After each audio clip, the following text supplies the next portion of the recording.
well, tēnā koutou, tēnā koutou, tēnā koutou katoa. Good evening from Wellington. My name is David Cappy. I'm Professor of International Relations here at Te Herenga Waka, Victoria University of Wellington, and I'm Director of the Centre for Strategic Studies. And it is my pleasure to welcome you to this webinar, launching a special section of the Australian Journal of International Affairs on the Australia-New Zealand Alliance. I think it's a little bit of an understatement to say that these are turbulent times in international politics. We have war raging in Europe and the Middle East, coercion on display across maritime East Asia, and long-standing orthodoxies around trade and economic cooperation seem to have been turned upside down. And as we've even seen just in Seoul in the last 48 hours or so, a lot of long-standing certainties in our region suddenly seem up for grabs. And in times of upheaval and uncertainty and unpredictability, there is one rule I think that applies, and that is that you want your friends close by. And the Australia-New Zealand relationship is by any measure, I think, one of the closest between any two sovereign states anywhere in the world. The two countries enjoy incredibly integrated economies. We enjoy free movement of people between the two of us, with 600,000 New Zealanders contributing richly to life in Australia. We share an enormous degree of like-mindedness when it comes to our region and international order. And opinion polls such as those from the Lowy Foundation and the AJIA-New Zealand Foundation frequently tell us that Australians and New Zealanders regard each other as their country's best friend. But if there is one part of this relationship that perhaps hasn't had the close scrutiny, close attention that it maybe deserves in recent years, it's the trans-Tasman defence and security relationship, which is, of course, formalised in the 1951 ANZUS Treaty. For understandable reasons, perhaps, Australian strategists and commentators sometimes tend to focus on their alliance with the United States, to the point that we've seen that alliance in recent years get a capital A in strategic documents. Conversely, on this side of the Tasman, you would probably struggle to find a lot of coverage of the Australian-New Zealand alliance in the news media, or say Australian politics taught in New Zealand universities. And as High Commissioner Harinder Sidhu said in a speech in June, it's surprising that despite how very close our two countries are, we don't really understand each other as much as we could. At times, we take each other for granted. Happily, a recent special section of the Australian Journal of International Affairs, edited by two of our presenters today, Joanne Wallis and Anna Powles, has sought to remedy that.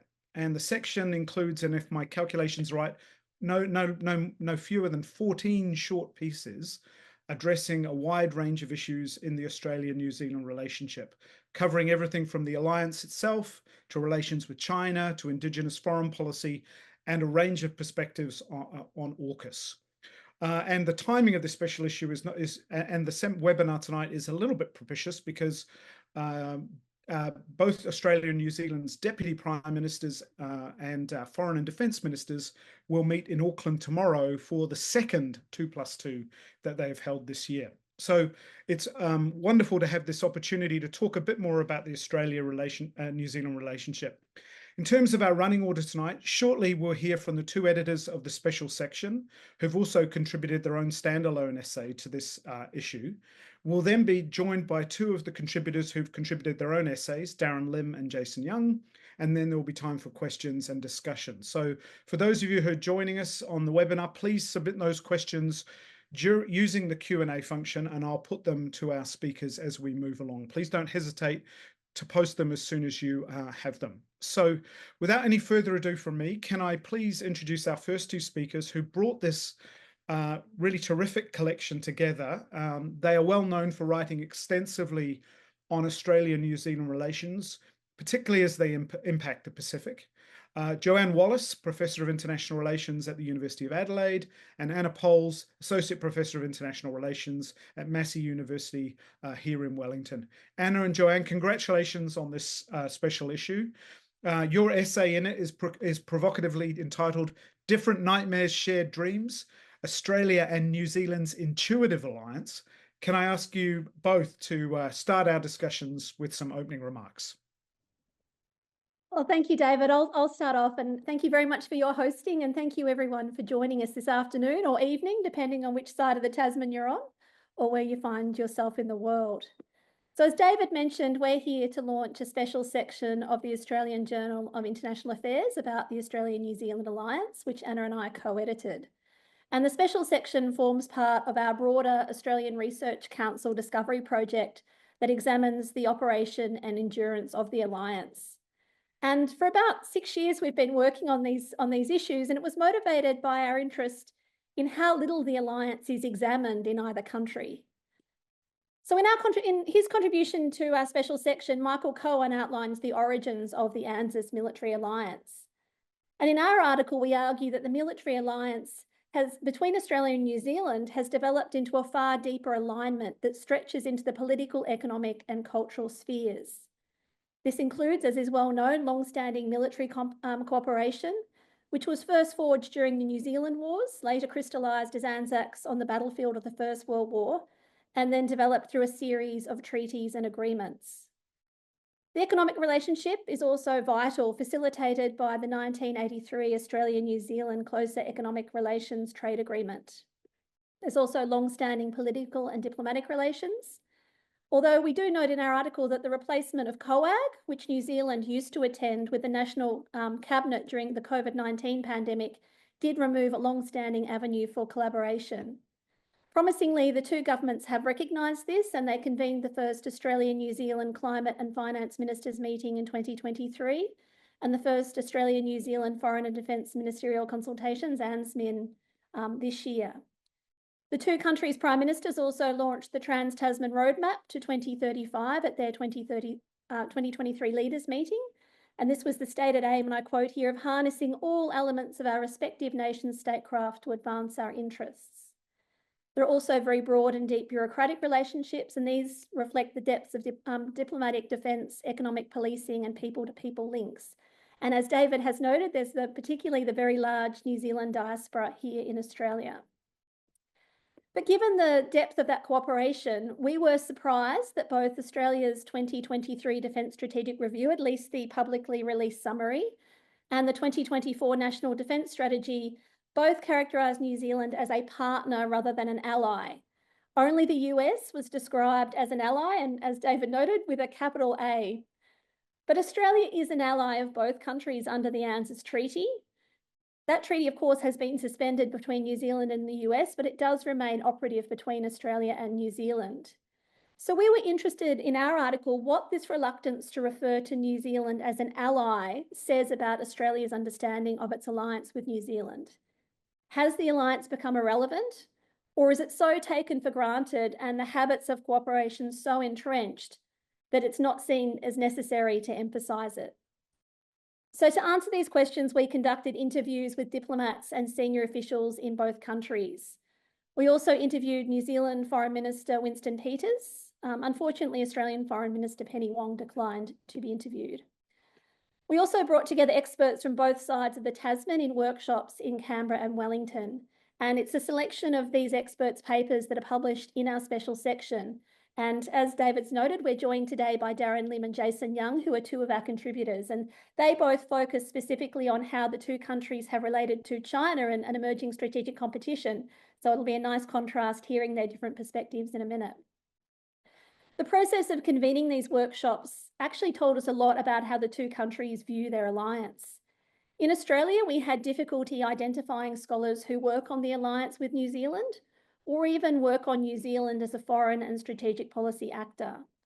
Ultimately, we ended up inviting scholars who primarily focus on Australia's alliance with the US and others who have related fields of interest, since they tend to be well acquainted with the scholarly alliance literature.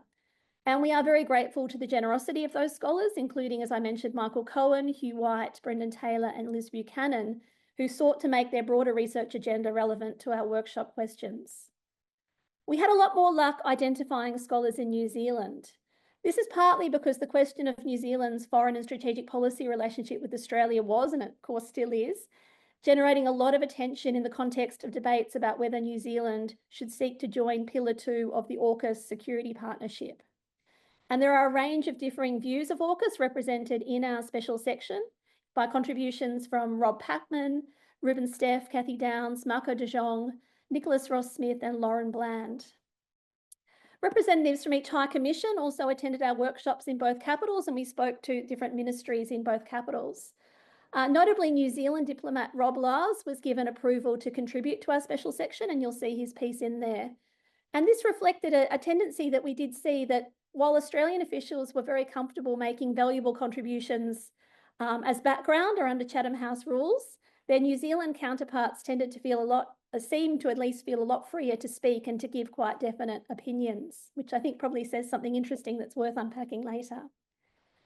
So our article, in differing ways, and those of our contributors, support our argument that the depth and breadth of Australia and New Zealand's defence, economic, regulatory and people-to-people cooperation integration has made their relationship intuitive. And this was a word that we heard from several officials on both sides of the Tasman throughout our research. That is, the relationship has come to be seen as part of the natural order of things. The two countries see each other as a natural, permanent partner, parting company with whom would be unthinkable. And Anna and I argue in our article that the intuitive nature of this relationship reflects the logic of habit.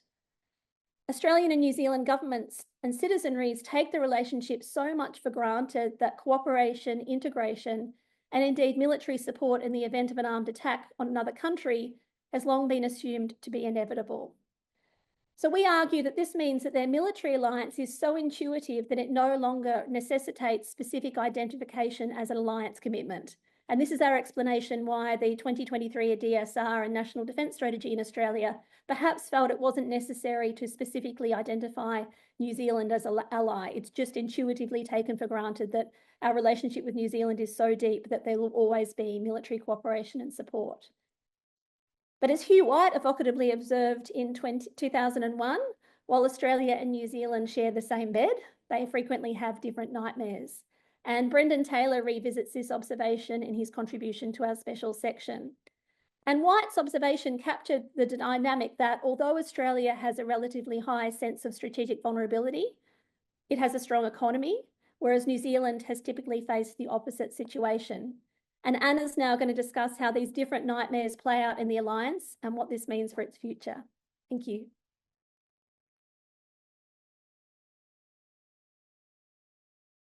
Kia ora koutou. I apologise for possibly poor audio. I'm currently here in Nandi and there's a thunderstorm taking place at the moment, so please bear with me and my apologies. I'd first like to just reiterate Joanne's thanks to David, our chair, and our speakers, Darren and Jason, and to AIIA and NZIIA for joining us to launch this special section of the journal about the Australia-New Zealand Alliance, which, as Joanne has noted, is a key feature of our research over the past 6 years. As Joanne has said, the Australia-New Zealand Alliance is both under-examined and intuitive, reflecting the logic of habit built through wide-ranging daily cooperation, whether that be by defence forces, police, diplomatic corps, development officials, economists, and so forth. But as we also argue in our article for the special section, the intuitive nature of the trans-Tasman relationship, which Australia's Deputy Prime Minister Richard Marles has referred to as one of family, may prevent the two countries from recognising and responding to tensions which emerge. And as we've heard already today, the climate in which this alliance is taking place is, of course, increasingly challenging. So while Australia and New Zealand's relationship is seemingly natural and their alliance intuitive, there are differences between the two allies that at times generate tensions. And our article seeks to lay that out, as does a number of the articles in the special section. There are obvious differences in scale, which have consequences for how the two allies perceive themselves.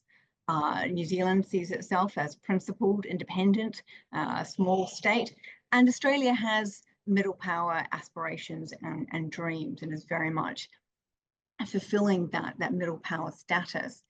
And there are practical consequences of these differences in scale, as we have seen, for instance, in the different levels of defence and policing contributions to the Pacific. For instance, with the Solomon Islands International Assistance Force, which was stood up at the request of the Solomon Islands government during the Honeyara riots in 2021, and then subsequently provided security for the 2023 Pacific Games and the 2024 joint national and provincial elections. It was largely comprised of Australian defence and policing personnel, with a much smaller New Zealand contingent. And New Zealand's ability to contribute to and sustain operations in the region, whether in response to disasters or unrest, is very much under question.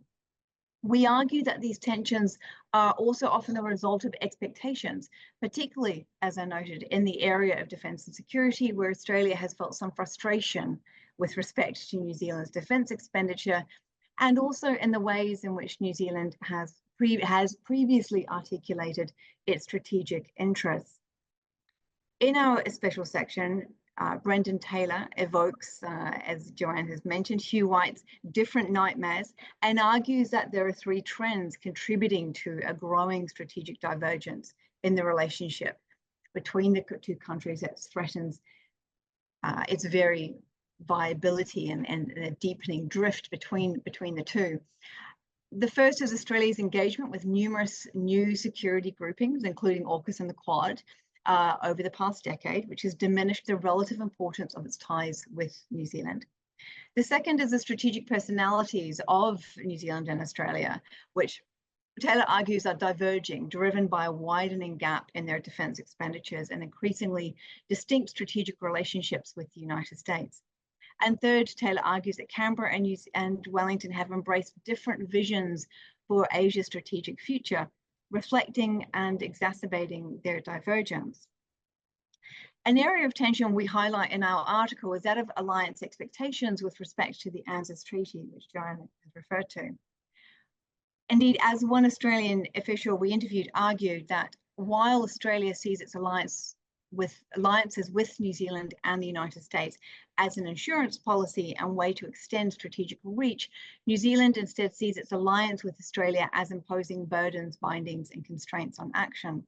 And much of New Zealand's concern is relating to entrapment arising from Australia's alliance with the United States. We know, for instance, through the contributions to the special section that AUKUS, for example, has generated robust debate about whether New Zealand may be entrapped into supporting Australia in the event of conflict in the broader Indo-Pacific, and whether New Zealand should participate in AUKUS Pillar 2. However, as Joanne and I argue, the intuitive nature of the Australia-New Zealand alliance means that the two countries continue to cooperate closely without absolute agreement about their identified strategic interests, or rather, increasingly now, as we see, differing strategies to manage interests and threats. However, it is also clear that as strategic options are increasingly squeezed as tensions escalate in the Indo-Pacific, there are going to be some significant challenges for the alliance to face. As a consequence of that, Joanne and I propose that the alliance and the broader relationship between Australia and New Zealand could be deepened and widened in a number of ways. There is a clear need for dialogue exchanges and other things such as university study centres as mechanisms to deepen the relationship. There are currently few formal mechanisms to foster policy and academic understanding between Australian and New Zealand officials and academics beyond the infrequent Track 1.5 dialogue that's been held between the Australian Strategic Policy Institute in Canberra and the Centre for Strategic Studies at Victoria University in Wellington. And the last one was held online in 2021. The lack of dialogues, when we consider that in the context of the number of dialogues that are held between, for instance, Australia and ASEAN member states, or Australia and the United States, the lack of dialogues perhaps indeed reflect this intuitive nature of and assumptions about the perceived unchanging nature of the alliance. But as Joanne and I, frequent participants of Track 1.5 and Track 2 mechanisms, we have observed a clear need for Australia and New Zealand to invest in understanding each other better. Equally, there are no research centres in either Australia or New Zealand which have specific research programs focused on the Alliance, and that, of course, limits the opportunities and pathways for graduate students. While there is, for example, the US Studies Centre at the University of Sydney and the Perth US Asia Centre at the University of Western Australia, there is no equivalent separate dedicated New Zealand Studies Centre in Australia linked to a counterpart in New Zealand. There are also areas of strategic convergence which are underexplored. For example, in the special section, Liz Buchanan argues in her contribution that Antarctica, where Australia and New Zealand have shared interests and which is increasingly a site of geopolitical competition, is an opportunity to better leverage the alliance and share the load, such as through joint basing options, for instance. We also identify areas for future research in our article. For example, we acknowledge the limitations of the research and recognise that the settler colonial identities of Australia and New Zealand remain a defining feature of the relationship and the alliance. There is therefore a critical need to understand how Māori and First Nations Australians perceive the alliance and the various ways in which they have been co-opted into it. Beth Greener, in her contribution to the special section, argues that greater inclusion of Te Tiriti o Waitangi in New Zealand foreign policy could have implications for how New Zealand sees itself in the Pacific region and in turn as an alliance partner. So it is clear that the alliance requires reinvigoration, reinvestment, and perhaps, as Joanne and I argue in a recent blog, given escalating tensions in the Indo-Pacific, the alliance perhaps requires recalibration going forward. Thank you very much. Thanks so much, Joanne and Anna. I think that's a really useful summary of the contributions to the special section. And I think one of the things I would say to people who are dialing into the webinar who haven't had a chance to look at it yet is one of the things that's refreshing about it is the range of different perspectives. There's no single view there on a whole bunch of issues, and so there's some opportunities for real debate there. Wonderful start. Thank you. We now turn to two of our contributors to the special section. And first up, it's a real pleasure to introduce Darren Lim. Darren, I think, will be well known to many of you joining us. He's Professor of International Relations at the Australian National University, but he's also the host of the excellent Australia in the World podcast, which if you don't listen to, you should. I commend it to you. Darren's piece in the special section was co-authored with Walter Breno Kolnagi. Darren, a really warm welcome to you. Great to have you joining, and over to you to provide us with some remarks. Terrific. Well, thank you, David, for that generous introduction. And hi, everyone. I'm really pleased to have the opportunity to say a few words about the piece that, as David said, I authored with Walter Kolnagi, who I supervise. He's a PhD student. I'm actually going to try to share my screen. I'm assuming I have kind of the ability to do that here. Let's see if this works. Just to put a couple of visuals on the screen here. Can you guys see that? Looks like you can. Let's see if I can actually start the slideshow here. It's not letting me do that. There we go. All right. The topic of our article and Jason's as well is to look at China. And whereas Hugh White sort of calls them different nightmares, the starting point of our analysis was the famous statement by Alan Gingell, our dear friend who passed away last year, that Australia is strategically insecure but economically secure, while New Zealand is the opposite, of course, much more, sorry, let me start that again. That Australia is strategically insecure and economically quite stable and confident, whereas New Zealand is the opposite. And of course, there is a good history to this. Like probably the defining memory of Australian foreign policy is the fall of Singapore, right? That gave us what Alan called the fear of abandonment and our need to hew closely to a great and powerful friend, then the UK and now the US. Whereas the defining moment of a New Zealand foreign policy is in many ways is the departure of the UK for the European Union in joining the European Economic Community in the 1970s, and the economic shock that brought on the country, which Jason, of course, has written about as well. And so we wanted to try to measure this, right, to get a sense of whether or not it is true in 2023, 2024, that Australia remains right, that has that dichotomy between economic security and strategic vulnerability, and New Zealand has the opposite. And so to start to try to measure that, we thought we needed to theorize it a little bit. And so you can see on this slide here, this simple model where you've got Australian and New Zealand strategic postures caught between great powers. Of course, I don't need to tell the story of trade-offs between our policies between the US and China. And you can see that Australia in the dotted area is a bit closer to the United States to reflect our security prerogatives, that we feel that we need to be closer to the US and we can afford to be a bit more distant from China because the risks, despite our large trading relationship, don't really manifest in that economic relationship. That's the economic security that we've felt. Whereas for New Zealand, it's a bit the opposite, right? With slightly more paranoia or insecurity around maintaining a positive trade relationship with China, a little bit more distance from the US because of that inherent security based upon the geographic location of the country. And so that's sort of the starting point. Like Alan or even what Hugh said in the different nightmares, we thought that was a reasonable way of trying to categorize that. It captures the idea that there are zero-sum choices. When you make a choice, it's going to be pro or either more for the US or more for China.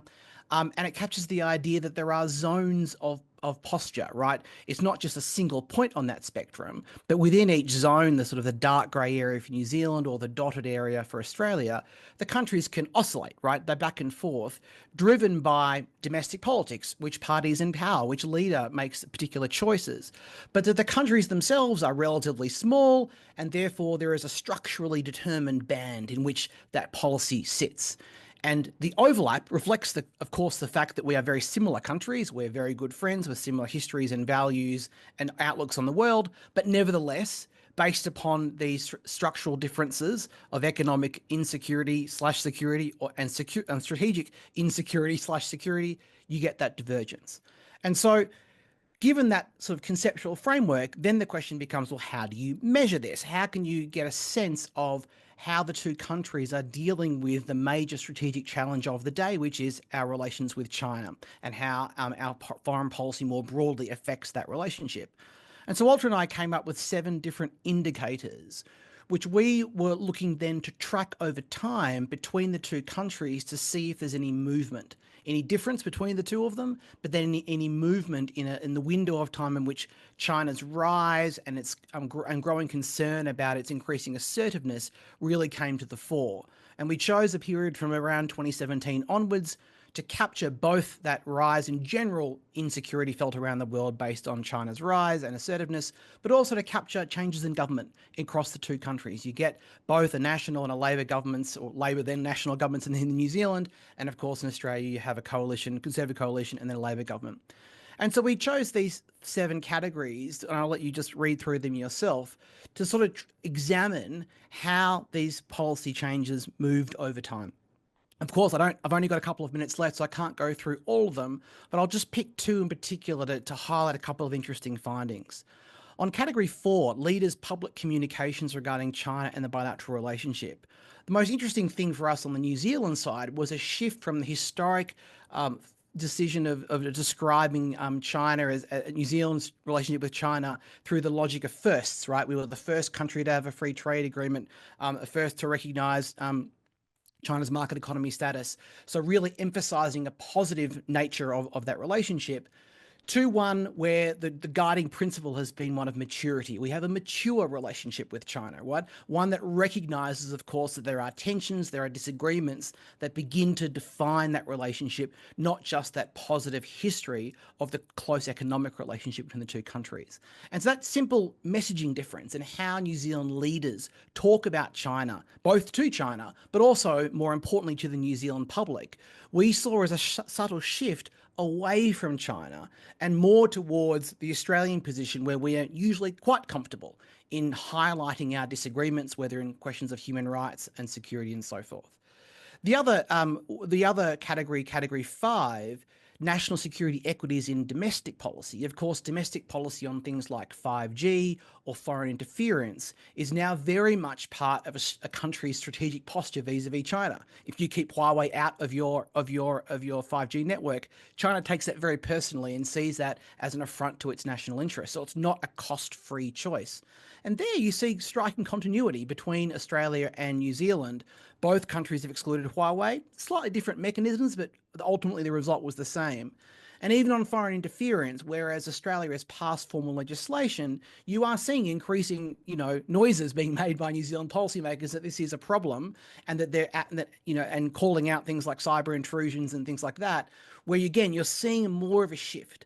And this gets to the basic argument that we have from the piece that what is happening is everyone is feeling more insecure now. Both countries are more insecure strategically. Both countries are more insecure economically. Of course, China, a major practitioner of economic coercion. And that heightening insecurity generally is actually pushing them closer together. And so you can see that visual diagram there of the overlap between the two countries getting larger, and that both are shifting slightly towards the United States. Now, there's a lot more I could say, but I've reached my 7-minute deadline, so I'll stop there and pass it back to you, David. Thank you. Fantastic, Darren. Hey, thanks so much, and thanks for being so concise. I think there's a lot there in just a 7 minutes or so for us to get stuck into in discussion. So please, if you've got questions, feel free to post them in the Q&A. I think this will neatly segue into Jason as one of the New Zealand contributors to the special section. As I said before, Jason is director of the New Zealand Contemporary China Research Centre. He's joining us actually. This is a real international gathering. We've got Joanne in Adelaide, Darren in Canberra, Anna in Fiji, me in Wellington, and poor Jason is joining us from Paris, where it's 6 o'clock in the morning.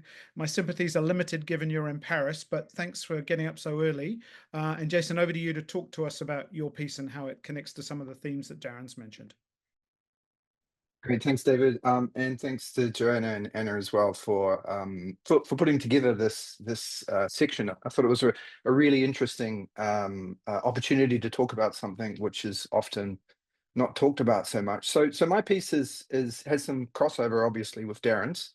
I guess it's a bit more New Zealand centric, and I guess that's because I'm based in New Zealand. But basically, what I was trying to look at was a comparison of how New Zealand and Australia have approached the China relationship. And I went back a bit further in terms of my historical analysis. And I thought that was really useful. And I came to, I guess, a very similar conclusion to what Darren's come to, which is that both countries have shifted, but that the way that they've shifted their approach to the China relationship has shown some differences. And so when I was thinking about an alliance, I read Robert Ason's piece, which he published in the Australian Journal of International Affairs in 2023. And I thought that he did such a great job that I would instead focus more on, I guess, the policy side of the alliance, as Anna and Joanna were talking about at the beginning, this idea that an alliance can also be formulated in terms of a synchronization or an alignment in terms of how both countries approach big international issues, which of course China is one of those issues. And my main argument is basically that what I found was a sort of a fundamental alignment in how Australia and New Zealand approach China. And there are areas of divergence, in particular areas around sort of security settings or public diplomacy. But I thought that those areas of divergence were actually made for a far stronger New Zealand-Australia alliance relationship. So in terms of the fundamental alignment, if you go back to the Cold War, ANZIIA, both countries had diplomatic relations with the Republic of China up until 1972. We switched diplomatic relations to the PRC at pretty much signed on exactly the same day, came into effect one day after the other. Both countries sort of shifted, turned to trying to promote a stronger relationship with China in the 90s, in the early 2000s. Both went into free trade agreement negotiations. Both signed free trade agreements, 2008 for New Zealand, 2015 for Australia. Both countries' business communities really tried to get deeply involved in the China market. And of course, China became Australia's largest trade partner in 2007 and 2017 for New Zealand. But then as the international situation shifted, China's economic growth, its increased military spending, more assertive, proactive foreign policy, I think you see that both countries adjusted their policy towards China.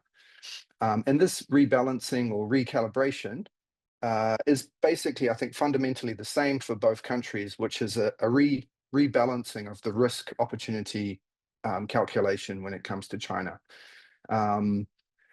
And you can see this in how prime ministers currently articulate the relationship with China.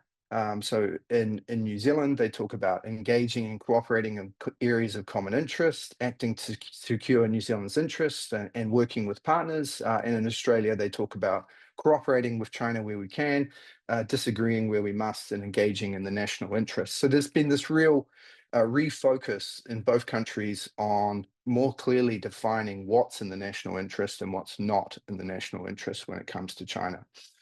In the New Zealand case, which I focused mostly on, you can see that that recalibration came about from around about 2016, largely driven by concern around China's position on the South China Sea, questions of international law. In that regard, then of course there's human rights. We have had a foreign interference debate as well, and currently there's legislation going through the New Zealand Parliament around foreign interference. And of course, we've also had more public criticism and public attribution of cybersecurity issues. And then I think also for both countries, the recalibration is linked very closely to China's engagement in the Pacific. But of course, even though both countries have recalibrated, the Australian recalibration has led to a more dramatic response and a more dramatic,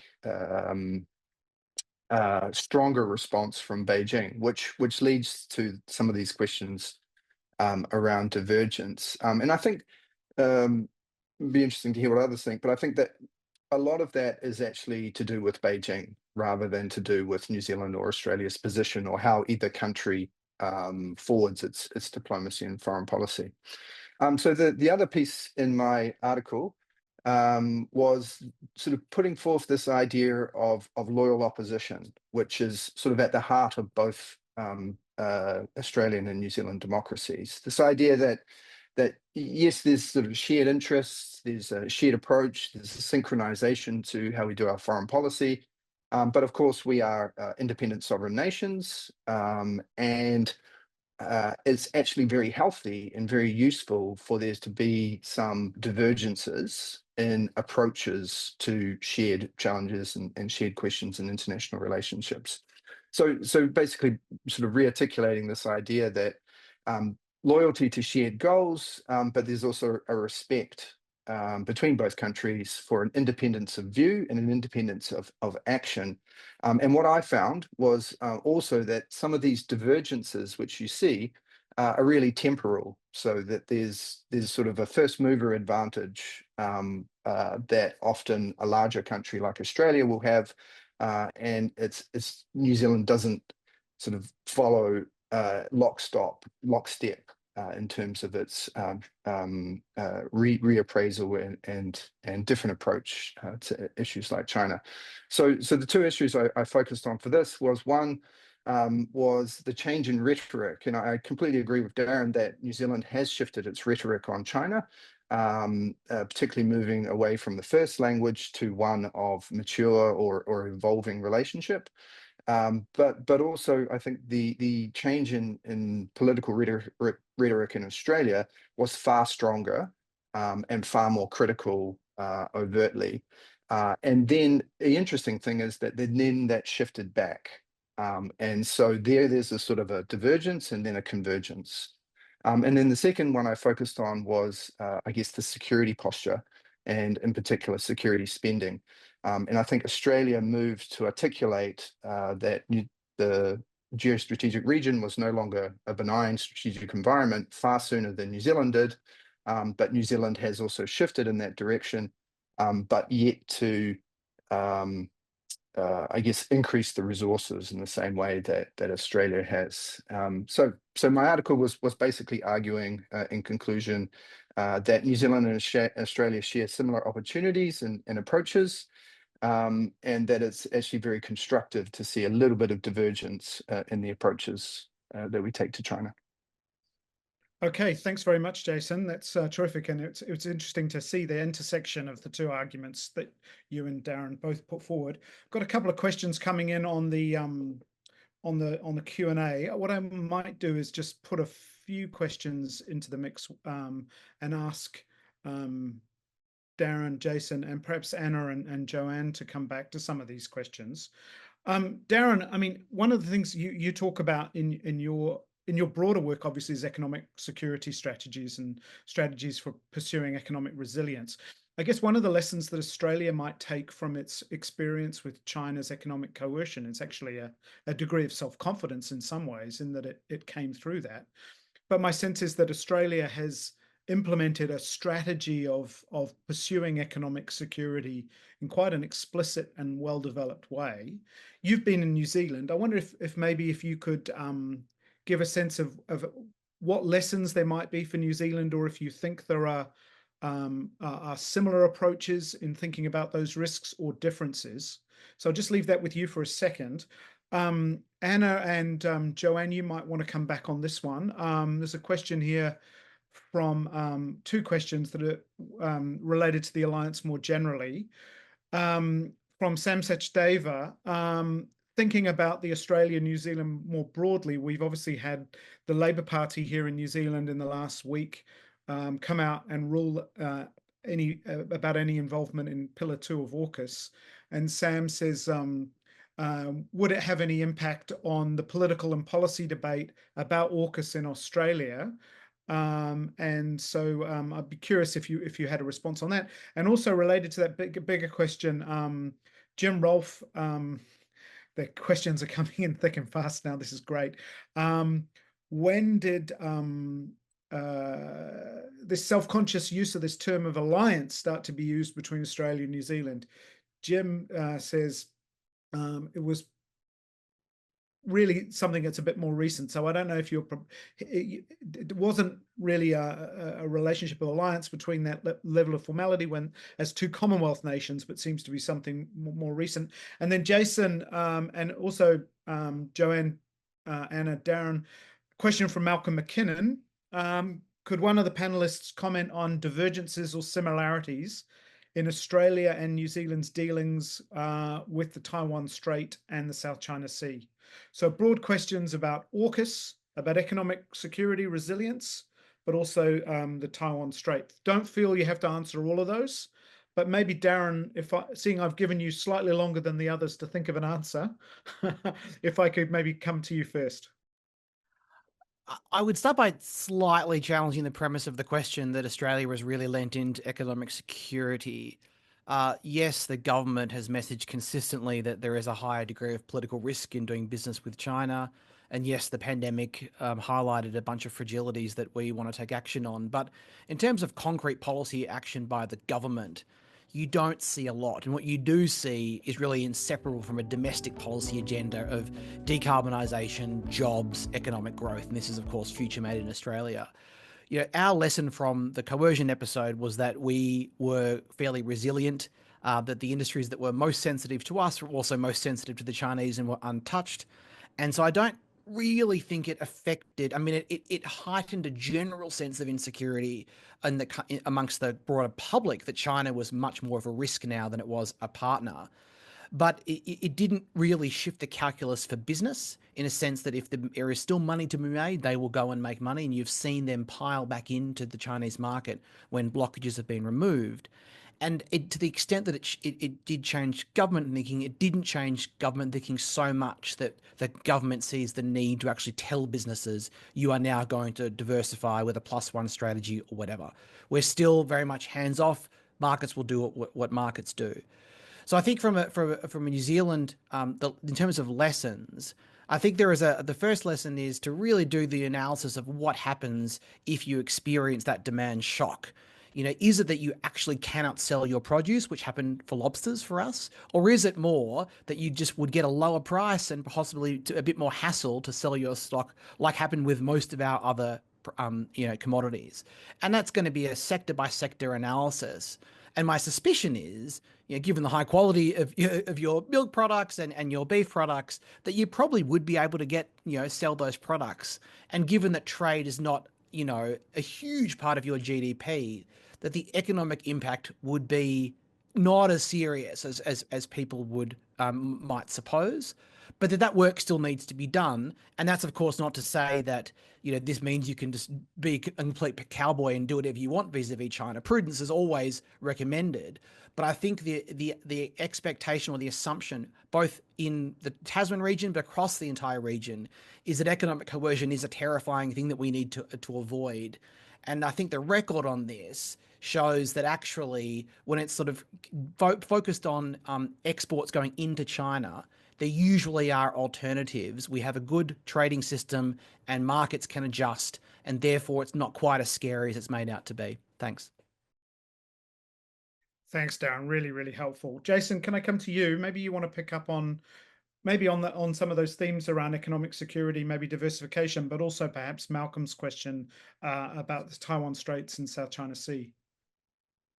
Yeah, thanks. I think I'll just focus on the Taiwan Strait question if I can, because I think that's one that actually shows sort of highlights why there is some divergence, but there's a lot of commonality and sort of a fundamental alignment. So I think if you look at the diplomatic positions that both New Zealand and Australia have taken when establishing diplomatic relations with the People's Republic of China, they're basically exactly the same. So recognise the PRC and acknowledge the PRC's position on Taiwan, but then set up unofficial trade and economic relations, and in recent years raise more concerns about instability on the Taiwan Strait. New Zealand and Australia recently sailed through the Taiwan Strait, and also have both countries have sort of deepened that economic relationship with Taiwan. But of course, Australia is a far larger country. It has more assets and it has more impact in terms of its the actions that it does, and so often there's seen to be a bit of a divergence where I actually don't think there is much of a divergence at all.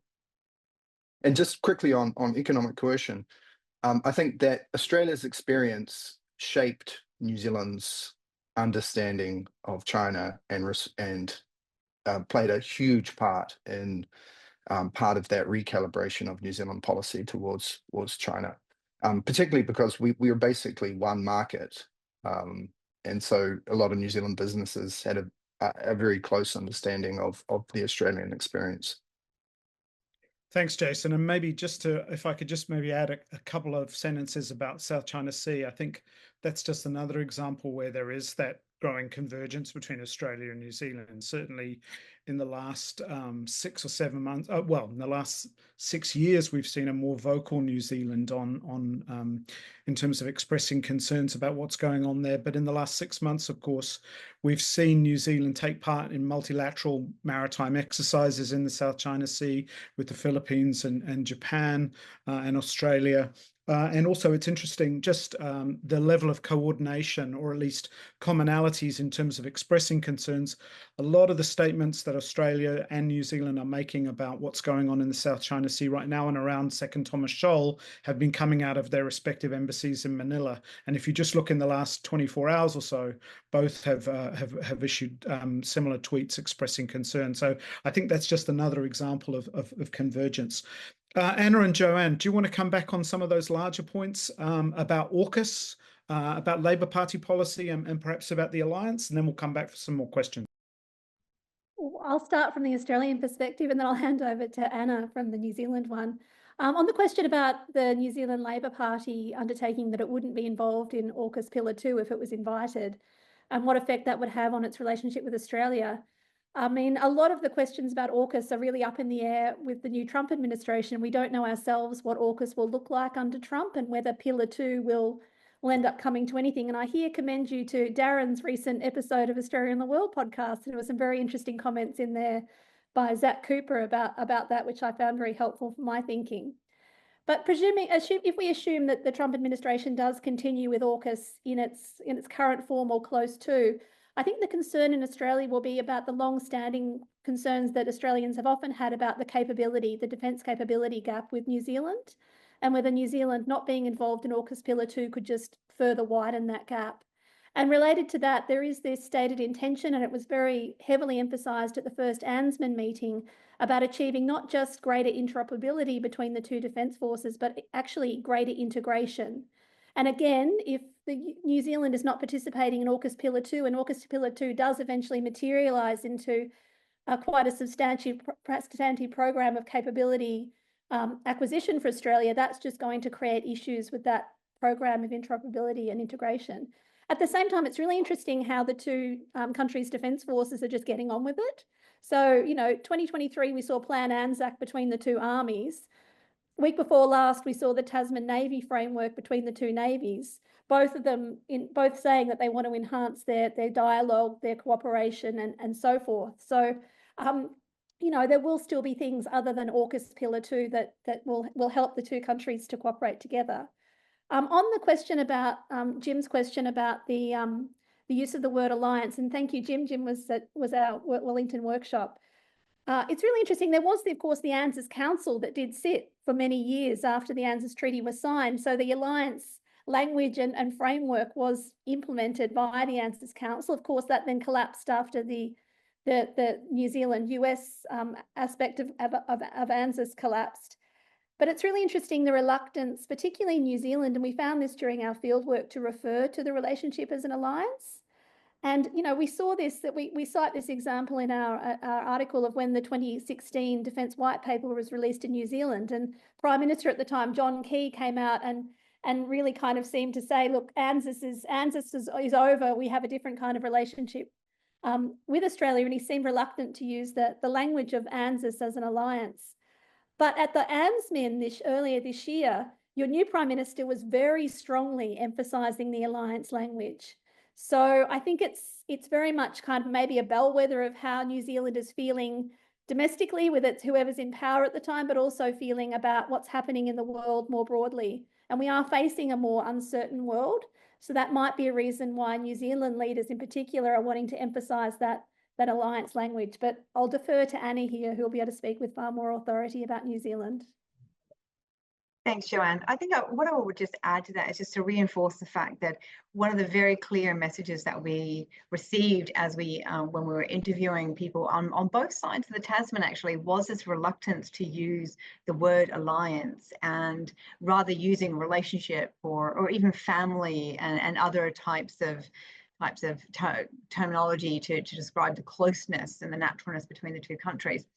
And the way in which the term alliance in some quarters was seen perhaps negatively even, but with, as Joanne was just describing, the greater strategic integration between the two countries, the fact that there is an enormous amount of infrastructure built sort of below sort of both at the national but sub-national levels as well, which really integrates. And I noticed the question before about the trans-Tasman travel arrangements, and the fact that that's very much, since 1973, very much the foundation of people-to-people links between the two countries. And this is why, one of the things that we've been thinking about as part of this work is as the strategic environment becomes increasingly challenged, how does New Zealand particularly articulate the importance and value of the alliance to the domestic New Zealand public? Because the New Zealand public's often a little bit uncomfortable with this notions, and we see through the contributions by Marco de Jong and Robert Patman, for instance, who write extensively in the special section about AUKUS Pillar 2, and both present various different perspectives on why that would not be advantageous for New Zealand to sign up to that. As those conversations and as those debates become more intense in New Zealand, the New Zealand government is really going to have to think about how to articulate the sharper, pointier end of the alliance to the domestic public, much more so. But I would also just add quickly is that the New Zealand and Australia relationship obviously plays out significantly in the Pacific region as well. And there are a number of payoffs for New Zealand. And by that I mean is that as New Zealand has become increasingly, it becomes more overtly closer to Australia and have more overtly articulating strategic concerns in alignment with Australia, there is a greater divergence between New Zealand and its Pacific neighbours, and that's something that Marco talks about in his article, and we see that very much playing out. And because that sort of dynamic between Australia and New Zealand has always been really quite useful to both countries, that they're seen as slightly different within the region. But as New Zealand and Australia become closer and that dynamic shrinks, New Zealand is really going to have to tackle some serious questions about the way in which it sees itself within the Pacific. Thanks. Thanks, David. Thanks very much, Anna. Okay, time is racing by, but I've got a couple more questions here, and so I'll go back to Darren and Jason firstly, and then perhaps we'll come back. I mean, Gary Hawke raises the bigger question about the US here and the outcome of the Trump administration and what that means for the way that Wellington and Canberra are both thinking about the changing regional order. Gary says everybody is reluctant to acknowledge that US primacy has declined. Recognition is more challenging for Australia than it is for New Zealand. Is there any trans-Tasman discussion of how this evolution should be managed? So I don't know if anybody wants to provide maybe some general comments on how this sort of, the unpredictability that we might see over the next little while might play out into the trans-Tasman relationship. I mean, if I'm going to apply my framework, I would expect, given what Trump has said and given what his election says about sort of the political space for foreign policy in US politics, that you would see a shift towards away from the US in both countries at the margins. And so some things that were formerly inconceivable now become conceivable, and other things that were routine become harder. And one example of that is it becomes politically easier for a party. In this case, I'm thinking of the New Zealand Labor Party. And I'm sure the timing of this was actually before Trump's election, wasn't it? When they came out and said no Pillar 2, or was it after? After. It was after. Well, even easier then, right? So once you know Trump's coming into the White House, it just becomes politically easier to take a position like we're never going to join Pillar 2, because it's hard to come at you from the right on that. And so, this is how these structural shifts at the geopolitical level create the space, right, for political parties to take their own positions, again within a band, but still, but that band itself was also shifting. Thanks. Thanks, Darren. Jason, did you have anything to add to that?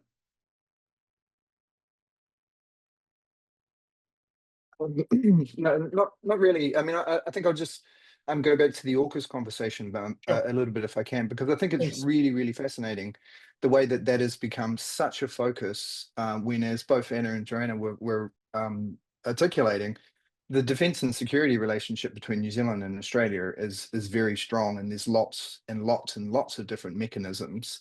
But then adding the AUKUS to the conversation has become a real focal point for a broader criticism of, I guess, the deteriorating geostrategic environment. And in particular, China has made it a very a point of principle for trying to understand New Zealand's position in geostrategic position. And I think, the fact that Australia is in AUKUS and in Pillar 1, but the relationship between Australia and China is, quote unquote, getting back on track, whereas New Zealand's not, but talking about potential participation in Pillar 2, but that has become a real focal point and a real challenge in the relationship, is really quite an interesting dynamic.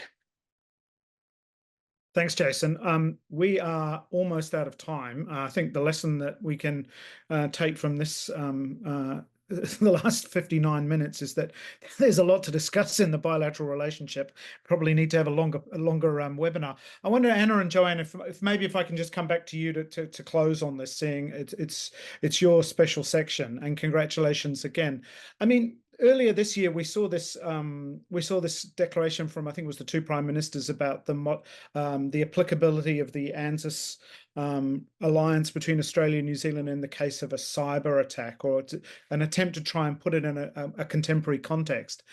Just to close, are there specific things that you think could be done to modernize the bilateral alliance to make it fit for the 21st century? You talked about some of the supporting infrastructure around universities and building a sort of a broader constituency, but are there particular things in the hard power and the military dimensions that you think would be useful? Maybe we'll close with that as a general question. I'm going to answer that, but also just link it to the question about the US, David. I think, you know, facing the uncertainty of what the Trump administration means, I think Australia would be wise to be pursuing, or not just pursuing, but to be working on other minilateral arrangements like the Quad with India and Japan and the US, and looking more to ASEAN and to other partnerships, to its relationships with bilateral relationships with, you know, Indonesia, Japan, South Korea, and others. But New Zealand will be one of those important other ally and partner in offering you know, maybe a sort of not soft balancing isn't quite the word, but you know, a sense that there are other options that maybe that groups of states might need to get together at times to perhaps temper some of the US's the Trump administration's potentially more outlandish foreign and strategic policy initiatives. So I think that would be my recommendation, is to think about how the New Zealand alliance could fit within a network of different minilateral arrangements aimed at providing alternative voices in international debates. Thanks, Joanne. Anna, you've got the last word. Thanks, David. I think I would just reiterate that there has been a reluctance to institutionalize the reliance. I recall one person that we interviewed referring to the sort of the unspoken architecture that makes up the alliance. But we would argue, as we do argue in the article, that there actually needs to be greater effort to really institutionalize that alliance and to prioritize it in ways that we may see, for instance, between the relationship between Australia and the United States, or between New Zealand and the United States. And that will only serve to deepen and broaden the understanding between the two countries, and to put in place the types of arrangements and mechanisms and relationships that are going to be potentially needed if tensions are to worsen within the region. Thanks very much, Anna. I guess in the spirit of that institutionalization, with a 2+2 tomorrow, the second one this year, it'll be interesting to have a look at the joint statement that comes out of that, and read through the tea leaves, what that tells us about the trajectory of greater convergence that we've heard about so far this evening. Look, I'm afraid time has gone too quickly. Some of you, I realize Darren has kindly answered some questions directly in the Q&A. To those of you we didn't get to your questions, apologies, but thanks very much to everybody for joining us. Can I thank Darren Lim and Jason Young for joining us as contributors to the special section, and can I also thank and congratulate Anna Powles and Joanne Wallis for a really terrific contribution to the conversation about something we need to be talking a lot more about, the Trans-Tasman Alliance. I'm afraid we're out of time, but thanks so much for joining us, and we'll look forward to having the opportunity to do this again sometime soon. Thanks, and haere rā.